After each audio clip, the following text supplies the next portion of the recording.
Alors tout d'abord, avant de parler de la procréation assistée, il est important de rappeler ce qu'est la représentation de la procréation, dans, notre culture, qui est judéo-chrétienne et de la place de chacun dans cette représentation de la procréation.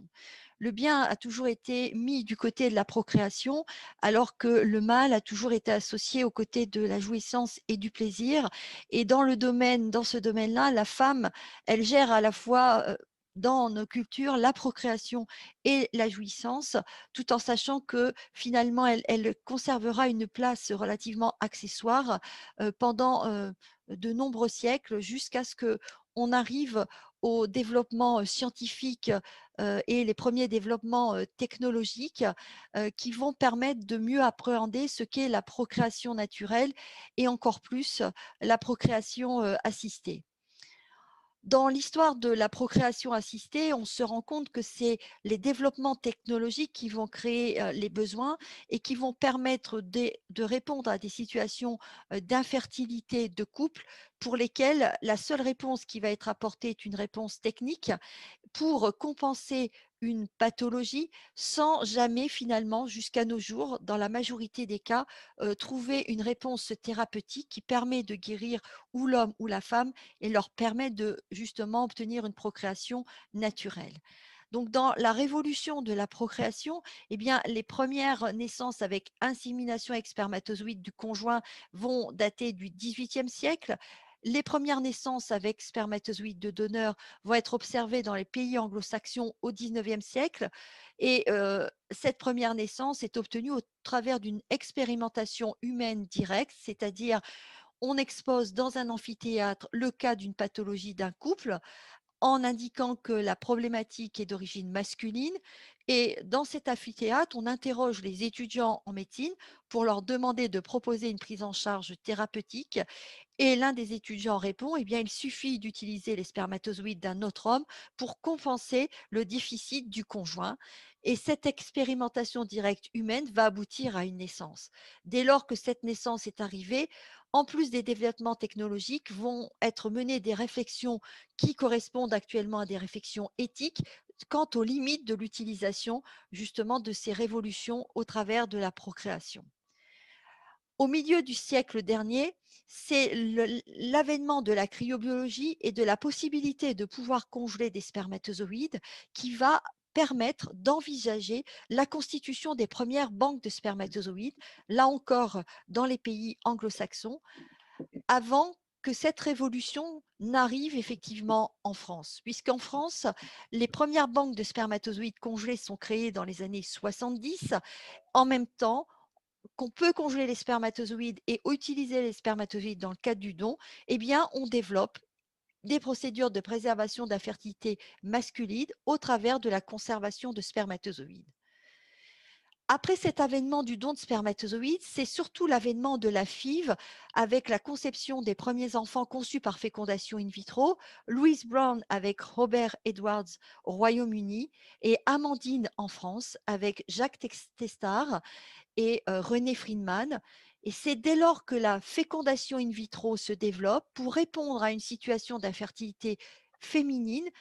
que toutes les autres procédures d'assistance médicale à la procréation vont en découler. C'est-à-dire, on développe une technique et à partir de cette technique, on va créer de nouvelles offres de soins, de nouveaux besoins aussi et des nouvelles demandes. Parce qu'on est capable d'isoler les ovocytes d'une femme in vitro, on va pouvoir envisager de les donner d'une femme à une autre. Parce qu'on génère beaucoup trop d'embryons dans le cadre de la fécondation in vitro et qu'on crée des incidents au travers de grossesses multiples, pas simplement des grossesses gémellaires, mais triples, voire quadruples, voire au-delà, que l'on va s'interroger pour congeler ces embryons. Et c'est parce qu'on sait congeler les embryons et que ces embryons vont être stockés qu'on va vouloir envisager que ces embryons puissent être accueillis par un autre couple et dans les années 90 vont naître l'accueil d'embryons. L'avènement des techniques de biologie moléculaire qui vont révolutionner la génétique à partir des années 90 vont également permettre d'envisager le diagnostic préimplantatoire, donc le diagnostic sur les embryons d'ordre génétique, génique ou chromosomique avant leur implantation.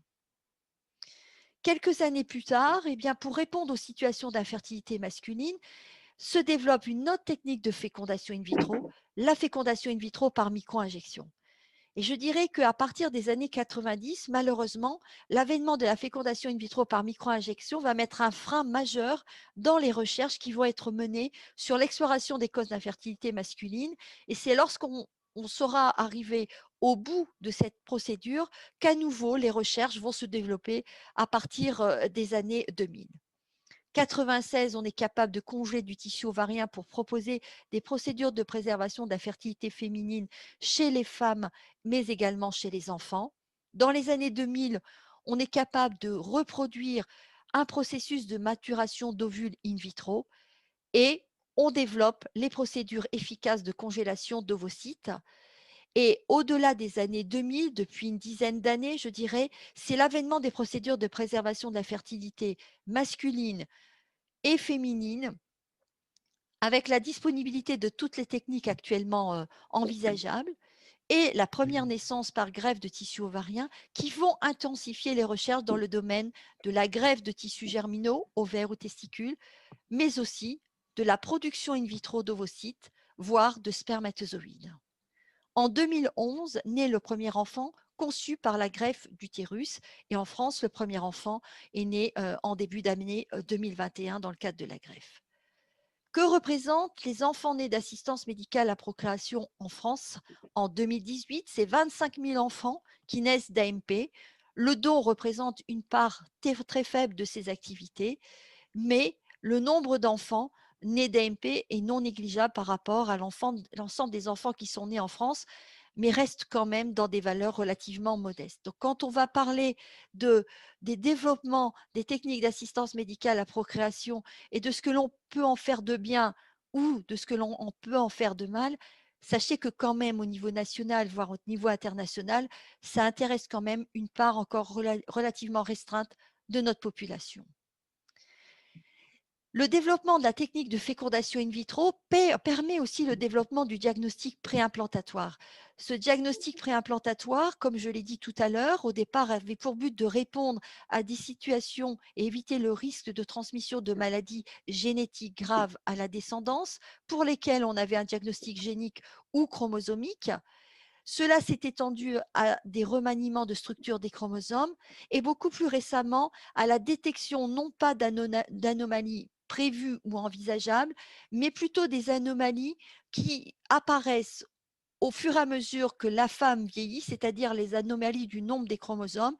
mais également en supposant que ces anomalies du nombre des chromosomes pouvaient réduire les chances de grossesse dans le cadre de l'assistance médicale à procréation.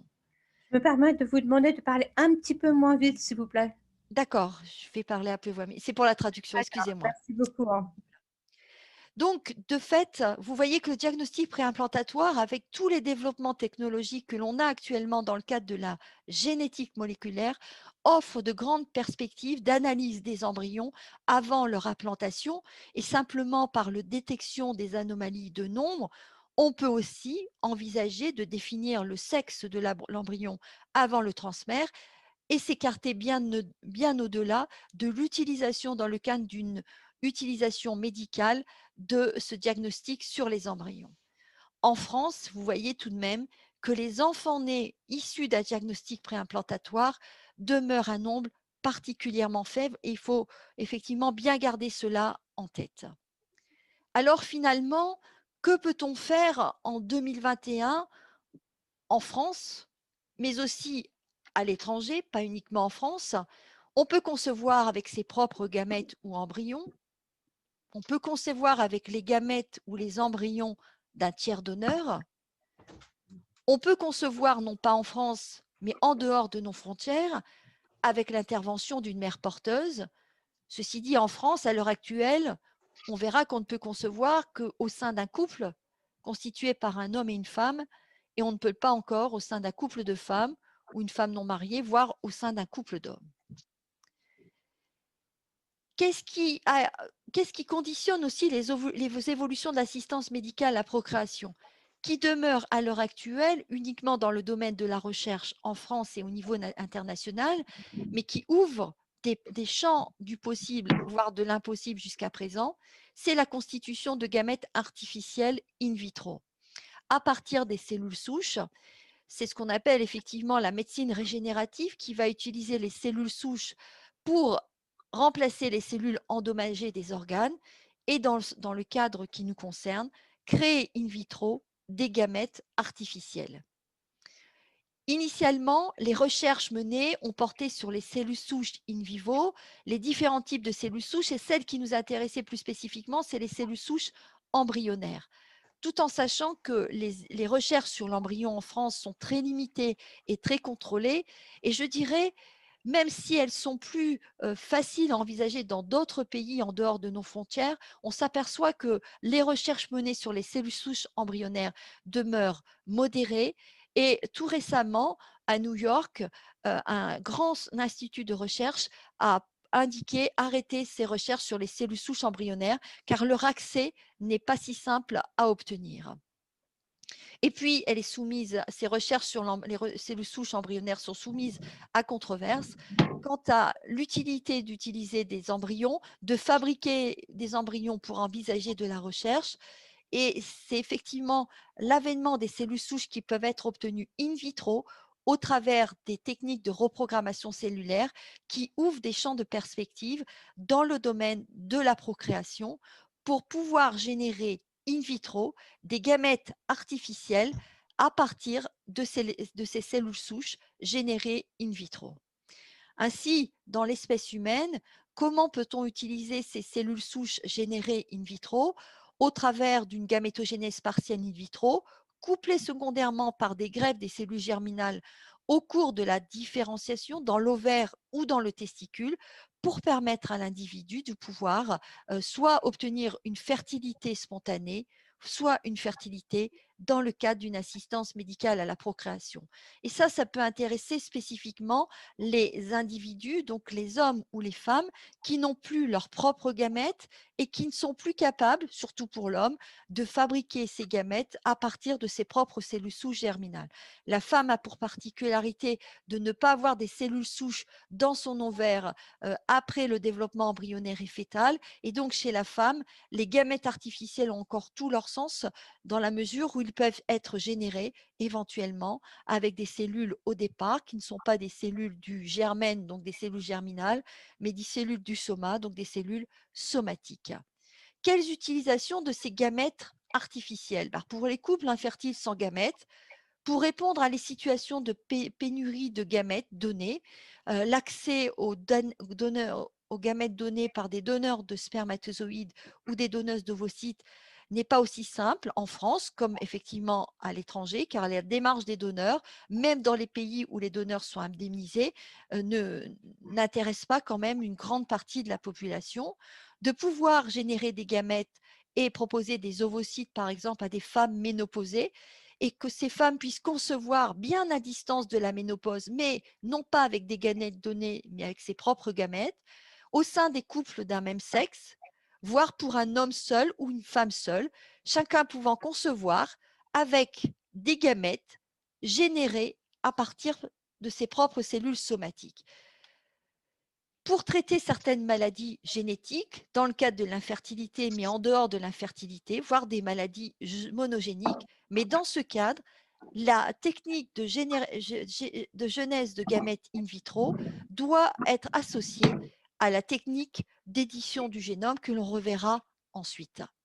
Et puis, les autres utilisations, c'est aussi des utilisations simplement pour comprendre le vivant, la physiologie, la physiopathologie, voire des modèles in vitro pour évaluer la toxicité de certains traitements ou de certaines molécules qui vont être utilisées dans la fabrication d'un certain nombre de produits qui nous environnent.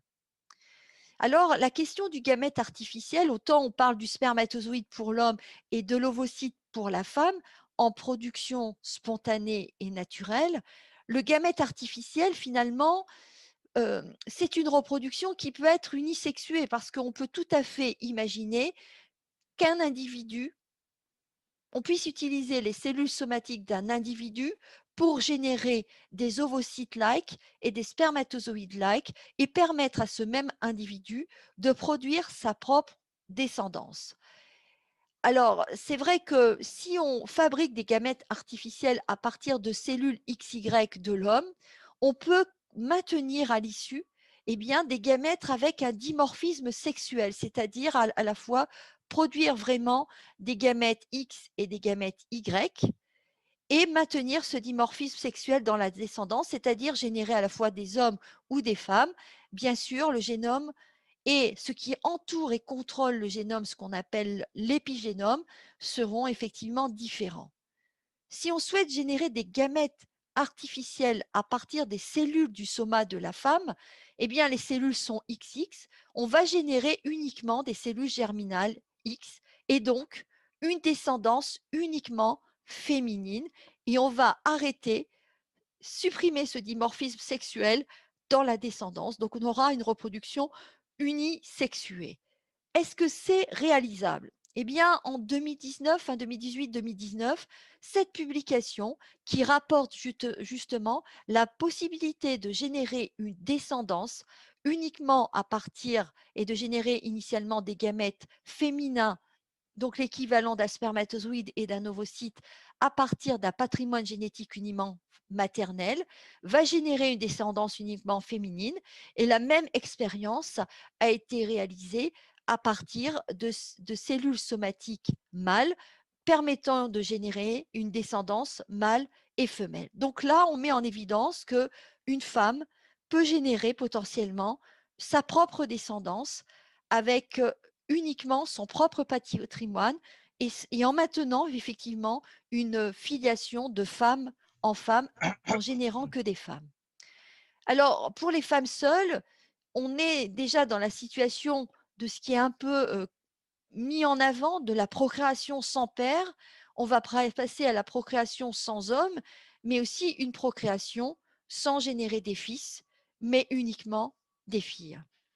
Pour l'homme qui serait en couple, qui serait seul, ce serait une procréation sans mère, mais une procréation possible avec femme, en utilisant effectivement une mère porteuse avec la gestation pour autrui. Mais on pourrait imaginer aussi une procréation sans femme, avec le développement des greffes d'utérus, car la première équipe qui a rapporté la greffe d'utérus chez la femme, qui est une équipe suédoise, eh bien, je pense que cette équipe cherche éventuellement à envisager la greffe d'utérus chez un homme et ceci peut avoir potentiellement tout son sens, par exemple, chez des patients, des hommes qui ont fait un parcours de transidentité dans le sens femme, dans le sens, pardon, homme vers femme. Alors, les choses se compliquent dans la procréation, effectivement, sans les vrais gamètes, c'est-à-dire en utilisant les gamètes artificiels. La mère, elle est à la fois la mère biologique et le père biologique. C'est la mère, mais aussi la génitrice, et le père biologique et la mère biologique à la fois. Il est le père et le géniteur potentiellement. Ça reste du domaine de la science-fiction, mais vous voyez que déjà les expériences sur les modèles animaux sont relativement efficaces. À cela s'ajoutent les possibilités, dans le cadre de la genèse de gamètes artificiels, mais en dehors de ce cas, de modifier le génome des cellules germinales in vitro au travers de la technique d'édition du génome, celle que l'on connaît plus spécifiquement, c'est celle des ciseaux moléculaires, donc le CRISPR-Cas9, qui est justement la technique de référence, mais qui a évolué encore récemment pour obtenir des résultats encore plus intéressants. Quelles sont les indications de modification du génome des cellules germinales? Eh bien, c'est finalement pour traiter certaines maladies génétiques pour lesquelles on ne souhaite pas avoir recours au diagnostic peut-être préimplantatoire, mais qu'on peut envisager un traitement au niveau des cellules germinales ou au moment de la fécondation pour permettre de générer une descendance indemne de cette pathologie. Ça peut être utilisé également dans les situations d'infertilité masculine d'origine génétique et effectivement, dans certains cas où il est difficile de mettre en œuvre le diagnostic préimplantatoire parce que la femme aura un faible nombre d'ovocytes, un faible nombre d'embryons. Donc, on peut associer cette technique de modification du génome en créant préalablement des gamètes artificielles in vitro. Alors, quand on analyse l'évolution de la procréation assistée de manière générale, surtout je parle de ce qui s'est passé en France, mais c'est valable dans les autres pays. Dans les années 60, on a eu une sexualité sans procréation possible au travers de la contraception, voire de l'interruption volontaire de grossesse. Dans les années 80, on a essayé de mettre en place au travers de la fécondation in vitro et des techniques d'assistance médicale à procréation, une procréation sans sexualité. Dans les années 90, eh bien, le développement des techniques de diagnostic préimplantatoire, une procréation avec sélection, avec le lever de bouclier au travers de cette sélection est une sorte d'eugénisme. Et aujourd'hui, on est dans une situation d'une procréation non sexuée puisque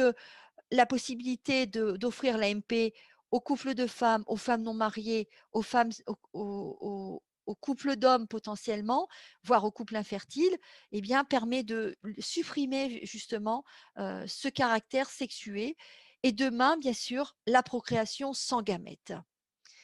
Alors, les discussions autour de l'eugénisme et du diagnostic préimplantatoire, dès son développement, on parlait de trigénétique, d'utiliser ce moyen pour sélectionner l'espèce. C'était dans les années 90, on est en 2021, on n'en est pas à ce stade-là.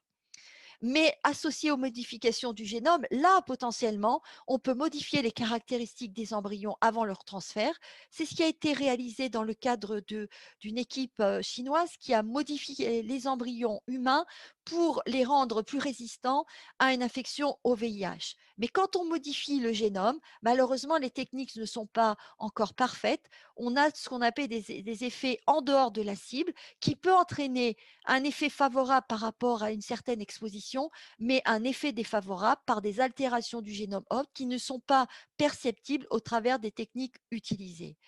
En fait, si on souhaite utiliser le diagnostic préimplantatoire avec des modifications du génome pour éviter cet eugénisme, c'est ce qu'on appelle l'eugénisme acceptable par opposition à l'eugénisme non acceptable, c'est-à-dire que le programme envisagé doit être de qualité, basé sur des fondements génétiques et il faut définir les buts et les enjeux du programme et fixer des limites quant à l'utilisation. Alors Aristote disait que la technique est l'ensemble des actes qui imitent la nature ou permet de réaliser ce que la nature ne peut accomplir. Et dans le cas de l'assistance médicale à procréation, on est depuis longtemps arrivé à, à respecter cette définition. Et le progrès scientifique, finalement, la technique telle que définie par Aristote définit de manière plus générale le progrès scientifique qui, finalement, ne peut être arrêté. Quand je vous raconte toute cette histoire de la procréation assistée, finalement, pour ceux qui ne sont pas dans ce domaine et qui ont l'impression que tout à chacun ou tout scientifique peut dériver dans l'utilisation, ça crée ce qu'on appelle et ce que dénomme François Ansermet le vertige de la procréation, où finalement on ne sait plus d'où viennent les gamètes, on ne sait plus qui sont les géniteurs, qui sont les parents, et on supprime cette référence par rapport à l'origine de la conception d'un individu et ça crée effectivement des avis pour et des avis contre vers lesquels on n'arrive pas à trouver effectivement un consensus, c'est-à-dire ce sont les points de butée de ceux qui vont accepter ces évolutions et ceux qui vont en être contre. Alors, Jacques Testard, qui est donc à l'origine de la conception du premier enfant par fécondation in vitro en France, qui est un biologiste et non médecin mais scientifique, a depuis qu'il a arrêté ses activités en retraite émis des grandes réserves quant à l'évolution de la procréation assistée et a édité des livres et puis des conférences autour de la procréation et de le transhumanisme, c'est-à-dire il est très inquiet dans l'utilisation de la procréation assistée en dehors de son objectif initial, c'est-à-dire répondre à une situation d'infertilité d'origine médicale, de l'association de cette procréation avec des techniques de sélection des embryons, pas uniquement celle du diagnostic préimplantatoire, celle qui vise uniquement à optimiser et rendre les chances de succès au maximum des techniques d'assistance médicale à la procréation. Et donc, il indique que la procréation assistée est engagée dans la voie du transhumanisme. Elle n'est pas engagée maintenant, je dirais. Elle l'est engagée dès lors qu'elle a été créée. Quand il refuse effectivement que la procréation assistée soit utilisée en dehors des indications médicales pour augmenter, améliorer les capacités humaines. Il est certain que lorsqu'on se réfère au meilleur des mondes d'Ados Huxley, on voyait bien que alors qu'on était au début du siècle dernier ou au tiers du siècle dernier, cette conception des enfants dans les éprouvettes avec des modifications génétiques pour pouvoir sélectionner et différencier les individus au travers de leur capacité intellectuelle ou de leur capacité à s'adapter à la société, eh bien, Adolphe Huxley mettait en évidence certaines, émettait des réticences face aux avancées technologiques et médicales. Je dirais, il est important, on ne peut pas arrêter le progrès scientifique, mais on peut envisager un encadrement de ce progrès scientifique pour éviter les débordements. C'est ce qu'a fait la France très rapidement après le début des premières naissances dans le cadre de l'assistance médicale à la procréation et la fécondation in vitro pour aboutir à une loi de bioéthique qui ne s'intitulait pas bioéthique en 1994, mais l'intitulé était beaucoup plus technique et technologique, révisée en 2004, révisée en 2011 et en cours de révision à l'heure actuelle, en espérant qu'elle soit promulguée en 2021. Ce qui fait qu'en France, il y a un encadrement précis de toutes les techniques d'assistance médicale à procréation et toute nouvelle technique qui utiliserait l'assistance médicale à procréation ou associée à l'assistance médicale à procréation devra être validée par notre agence de la biomédecine, mais sous le contrôle de nos autorités ministérielles et gouvernementales. Ainsi, en France, à l'heure actuelle, et cela va évoluer. Ces techniques d'assistance médicale à procréation au diagnostic préimplantatoire s'adressent à des couples constitués par un homme et une femme, vivant et en âge de procréer. Et on a dans la loi de bioéthique les indications précises de recours à ces techniques, c'est-à-dire l'infertilité et le risque de transmission d'une maladie d'une particulière gravité à l'enfant ou à un membre du couple, par exemple les maladies génétiques, et elle définit aussi les contextes de recours aux gamètes donnés, ovocytes, spermatozoïdes et embryons, en fixant certaines limites. Malheureusement ou fort heureusement, nos lois de bioéthique s'arrêtent à nos frontières et on s'aperçoit qu'elles peuvent être facilement non respectées par nos compatriotes, puisque les législations qui organisent l'assistance médicale à procréation en dehors de nos frontières sont extrêmement différentes et permettent simplement aux couples ou aux femmes non, aux couples de femmes ou couples infertiles, aux femmes seules de traverser les frontières en Belgique, en Espagne ou ailleurs pour bénéficier d'assistance médicale à la procréation non possible en France. Et on voit bien que tous les possibles qui sont encore impossibles en France à l'heure actuelle sont sans fin. Par exemple, la conception pour une femme largement ménopausée à partir d'un don d'ovocytes est potentiellement possible dans le futur avec les gamètes artificiels. La possibilité pour un homme transgenre d'être enceinte parce qu'il a conservé son utérus et qu'effectivement, il peut être et ses ovaires, qui peut être enceinte spontanément. Mais on aura aussi des femmes transgenres qui pourront, après greffe d'utérus, sans avoir recours à la gestation pour autrui, concevoir et porter leurs propres enfants. Ici sont indiqués le projet de loi de bioéthique en cours de révision et vous voyez dans la particularité des intitulés, des titres et des articles de loi, c'est qu'on n'est plus dans une approche purement juridique et purement technique, mais on parle effectivement, on mélange les 2 dans les intitulés, ce qui n'était pas le cadre avant. Et ce qui nous intéresse plus spécifiquement, c'est élargir l'accès aux technologies disponibles sans s'affranchir de nos principes éthiques. Dans la même phrase, vous avez la technologie et les limites de leur mise en œuvre avec nos principes éthiques à la française, qui ne sont pas ceux d'autres pays, mais qui méritent tout de même d'être respectés. Et dans le cadre de la future loi de bioéthique, l'ouverture de l'AMP aux couples de femmes et aux femmes non mariées, la possibilité de conservation des gamètes en dehors des indications médicales interroge d'emblée, surtout dans la conservation des gamètes, quant à leur utilisation et leurs limites d'utilisation. Alors, peut-on arrêter le progrès scientifique? Je vous l'ai déjà indiqué tout à l'heure, le progrès scientifique ne peut pas être arrêté, sauf si brutalement on n'avait plus aucun moyen pour envisager de poursuivre dans notre progrès scientifique. Il faut juste l'accompagner et qu'il soit appliqué au bon moment et avec les justes moyens. Quand on parle de la pandémie auquel nous sommes soumis actuellement, si les progrès scientifiques n'étaient pas présents, on n'aurait pas tous ces développements thérapeutiques, cette vaccination qui s'est développée en un temps record Et puis, c'est quand même assez paradoxal parce que finalement, ce progrès scientifique dans les domaines que je vous ai présentés ont été plébiscités et récompensés par les récompenses les plus importantes au niveau international. Bob Edwards a eu le prix Nobel de physiologie et médecine en 2010, Shina Yanamaka et John Gurdon pour les cellules souches pluripotentes induites en 2012 et en 2020, Emmanuel Charpentier et Jennifer Doudna pour l'outil d'édition du génome CRISPR-Cas9. Eh bien, cela prouve que notre société, même si elle peut avoir des appréhensions sur ce progrès scientifique et l'utilisation que l'on peut en faire, applaudit quand même ces révolutions et leur utilisation possible dans l'évolution, je dirais, de notre procréation, de notre génome et de nos futurs conceptus ou individus. Je vous remercie pour votre attention.